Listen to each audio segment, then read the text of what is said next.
بسم اللہ الرحمن الرحیم۔ درود شریف پڑھیں۔ اللہم صلی علی سیدنا و مولانا محمد معدن الجود والکرم وآلہ الکرام وابنہ الکریم وبارک وسلم صلاۃ و سلام علیک یا رسول اللہ صلی اللہ تعالی علیہ وسلم۔ بیان ہے غیبت کے متعلق، اور غیبت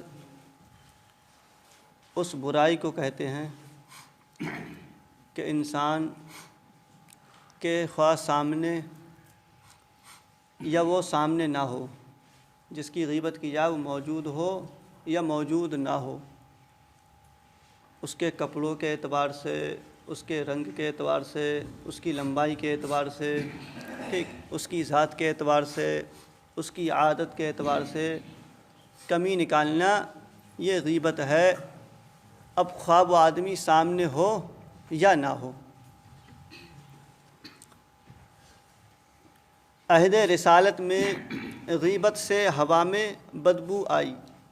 حدیث شریف حضرت جابر ابن عبداللہ رضی اللہ تعالی عنہما کا بیان ہے کہ ایک بار عہد رسالت میں سرکار کے زمانے میں ایک تیز بدبودار ہوا چلی۔ نبی کریم صلی اللہ تعالی علیہ وسلم نے فرمایا، بعض منافقین نے کچھ مسلمانوں کی غیبت کی ہے، اسی وجہ سے یہ ہوا بدبودار ہو گئی ہے۔ جب انسان کسی کی غیبت کرتا ہے تو غیبت کرنے کی وجہ سے جو ہوا نکلتی ہے وہ بدبودار ہو جاتی ہے۔ غیبت کی وجہ سے ہوا اب بدبودار کیوں نہیں ہوتی؟ حالانکہ سرکار کے زمانے سے زیادہ آج کے دور میں غیبت پائی جا رہی ہے۔ تقریباً ہر انسان اس گناہ عظیم میں مبتلا ہے، لیکن ہم اور آپ کو بدبودار ہوا کا احساس نہیں ہوتا۔ کیوں؟ اس کی وجہ کیا ہے؟ فرما رہے ہیں، بعض حکماء نے یعنی کسی بڑے عالم و عارف باللہ بزرگ سے عرض کیا، حضرت اللہ کی کیا حکمت ہے اس بارے میں کہ عہد رسالت میں غیبت سے ہوا کا بدبودار ہونا ظاہر ہو جاتا تھا سرکار کے زمانے میں، اور آج ہمارے وقت میں ظاہر نہیں ہوتا ہے، اس کی کیا وجہ ہے؟ فرمایا کہ آج ہمارے وقت میں غیبت کی کثرت ہے اور ہماری ناک اس سے پر ہے، اس لیے وہ ہوا ہم پر متبین نہیں ہوتی، حالانکہ وہ ہے ضرور بدبودار، یعنی ہمیں اس کا احساس نہیں ہوتا، کیونکہ ہر انسان اس پر گناہ میں، اس بیماری میں مبتلا ہے۔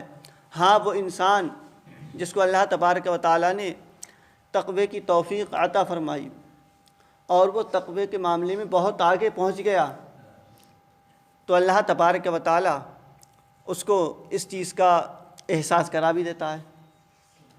حضرت امام اعظم رضی اللہ تعالی عنہ، جس کی ہم تقلید کرتے ہیں، کہ اگر آپ کے سامنے کوئی وضو کرتا تو آپ کو اللہ تبارک و تعالیٰ نے آپ کی آنکھوں میں وہ بصارت عطا فرمائی، وہ روشنی عطا فرمائی تھی کہ آپ بتا دیا کرتے تھے کہ اس انسان نے آج فلاں کی غیبت کی ہے، آج جو ہے گناہ کیا ہے، آج چوری کی ہے، آج زنا کیا ہے۔ اس طریقے سے آپ بتا دیتے تھے کہ جب اس کا یہ پانی گرتا تھا، ہے کہ نہیں؟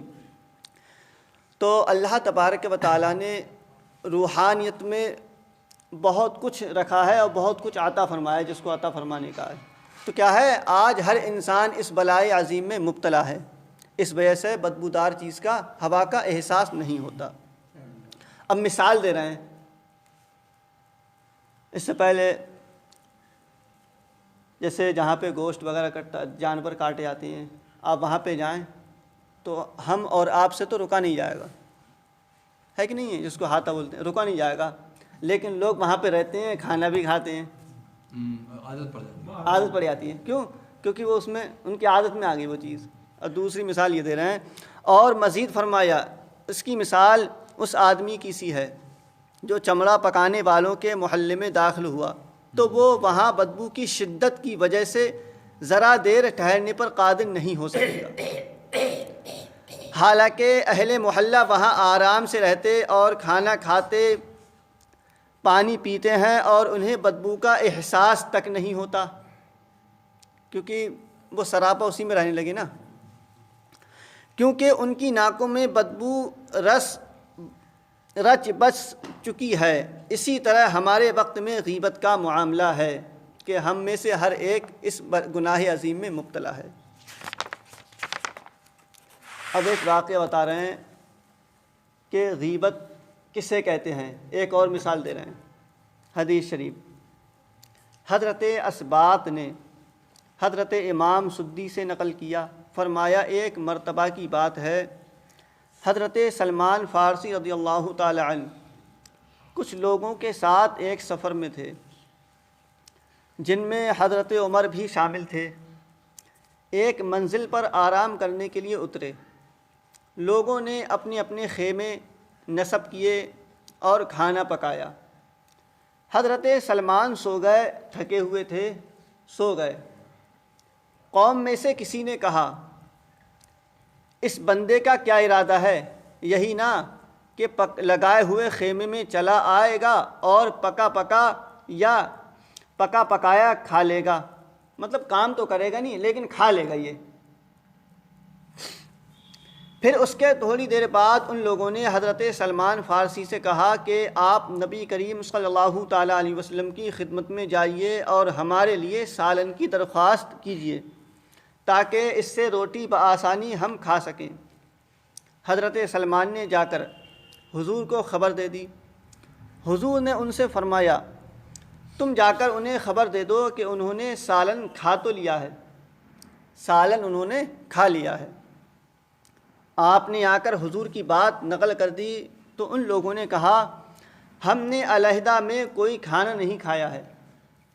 انہوں نے کہا کہ نبی کریم صلی اللہ تعالیٰ علیہ وسلم نے تم پر جھوٹ بات نہیں بولی ہے، سرکار بھی سچ فرما رہے ہیں اور تم کہتے ہو ہم نے کھایا نہیں ہے۔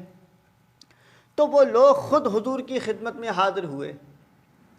اب حضور نے ان سے فرمایا، تم نے اپنے ایک ساتھی کے گوشت کا سالن اس وقت کھایا ہے جس وقت تم نے اس کے سونے کی حالت میں اس کے متعلق کہا جو کہا کہ یہ تو آرام سے سو رہے ہیں، ہم نے ہی خیمہ لگایا، یہ سو بھی گئے، اب پکا پکایا کھانا کھا لیں گے، تو یہ بھی غیبت ہے۔ تو سرکار نے فرمایا غیبت کرنے سے کیا ہے، انسان گوشت کھاتا ہے نا، اب اس کی مثال دیں گے سرکار۔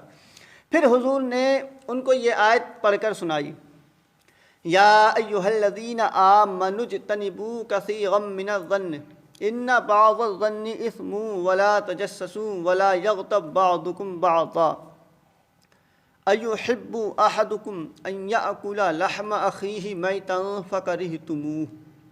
اے ایمان والو، بہت گمانوں سے بچو۔ انسان پتہ نہیں گمان کرتے کرتے کہاں سے کہاں پہنچ جاتا ہے، جبکہ جس کے متعلق گمان کرتا ہے وہ بہت نیک شریف انسان ہے۔ بے شک کوئی گمان گناہ ہو جاتا ہے، اور عیب نہ ڈھونڈو اور ایک دوسرے کی غیبت نہ کرو۔ کیا تم میں کوئی پسند رکھے گا کہ اپنے مرے بھائی کا گوشت کھائے تو یہ تمہیں گوارا نہ ہوگا؟ یعنی کوئی انسان اگر کسی کی غیبت کرتا ہے تو گویا کہ اس نے اپنے مردہ بھائی کا گوشت کھا لیا۔ مفسرانہ توضیح، مصنف علیہ الرحمٰن نے کہا، آیت میں جو کلمہ اسم آیا ہے اس سے مراد معصیت ہے، یعنی بہت گناہ سے بچو۔ اور کہا کہ حضرت سفیان فرماتے ہیں ظن دو قسم کا ہے، گمان دو قسم کا ہے، ایک ظن وہ جس میں گناہ ہوتا ہے اور ایک ظن وہ جس میں گناہ نہیں۔ وہ ظن یعنی وہ گمان جس میں گناہ ہوتا ہے تو وہ ہے جس کا بندہ زبان سے تکلم کر دے، انسان کے گمان میں کوئی بات آئی اور اس نے اس کو بول دیا، ٹھیک، تو اگر اچھی بات ہے تب تو ٹھیک ہے، لیکن اگر گناہ ہوا، کسی کی غیبت ہو گئی تو پھر جو ہے گناہ ہے یہ۔ اور رہا وہ ظن جس میں گناہ نہیں تو وہ ظن ہے، وہ گمان ہے جس کو دل میں چھپا رہنے دے اور زبان سے اس کا تلفظ نہ کرے۔ اس کے دل میں تو رہے وہ بات لیکن زبان سے، اور کوشش یہ کرے کہ اس چیز کو بھی ہم ختم کر دیں، لا حول ولا قوت الا باللہ العظیم پڑھ کر کے۔ اور کہا کہ فعل نہیں لا تجسسو کا مفعول بھی عیب محذوف ہے۔ اب یہاں پہ نکلے گا ولا تجسسو عیبن، کسی کی عیب میں وہ تجسس نہ کرو، کسی کی عیب نکالنے میں کسی کے پیچھے نہ پڑ جاؤ، اگرچہ وہ گناہ کرتا ہو لیکن تمہیں کیا مطلب ہے۔ لہٰذا معنی یہ ہوا کہ اپنے بھائی کا عیب مت ڈھونڈو، اور فکرہتموہ کا معنی یہ ہے کہ جس طرح تم اپنے مرے بھائی کا گوشت کھانا گوارا نہیں کرو گے، اسی طرح اس کی غیبت بھی گوارا نہ کرو۔